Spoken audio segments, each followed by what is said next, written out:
సంక్రాంతి అంటే చాలు ప్రతి ఇంటి ముందు రంగురంగుల ముగ్గులతో గంగిరెద్దుల సన్నాయి మేళాలతో పండుగ వాతావరణం మొదలవుతుంది. సంక్రాంతి అంటే ఆంధ్రప్రదేశ్లో అతి ముఖ్యమైన పెద్ద పండుగ.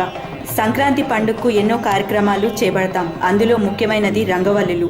ఈ సంక్రాంతి పండుగ ముగ్గులకు పెద్ద మాసం. రోజు మన వాకిట్లో ఏదో మొక్కుబడిగా మనం ముగ్గులు వేస్తాం.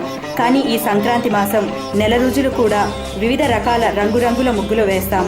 ఆకట్టుకునే రీతిలో సంస్కృతి సాంప్రదాయాలకు ప్రతీకగా ఆ ముగ్గులను తీర్చిదిద్దుతాం.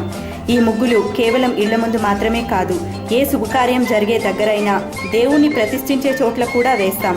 ఆడవారిని ప్రోత్సహించడానికి కొన్ని సంస్థలు ముగ్గుల పోటీలు కూడా నిర్వహిస్తాయి.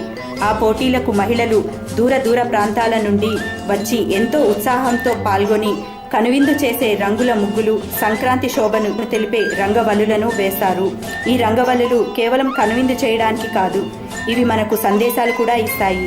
ప్రతి సంవత్సరంలానే ఈ సంవత్సరం కూడా చాలా చోట్ల ముగ్గుల పోటీలు నిర్వహించారు. విశేష ఆదరణ లభించింది.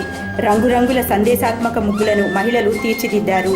ఇలాంటి పోటీలు సంస్కృతి సాంప్రదాయాలను బతికించుకునేందుకు వేదికగా నిలవాలి. TV 11 bureau, Hyderabad.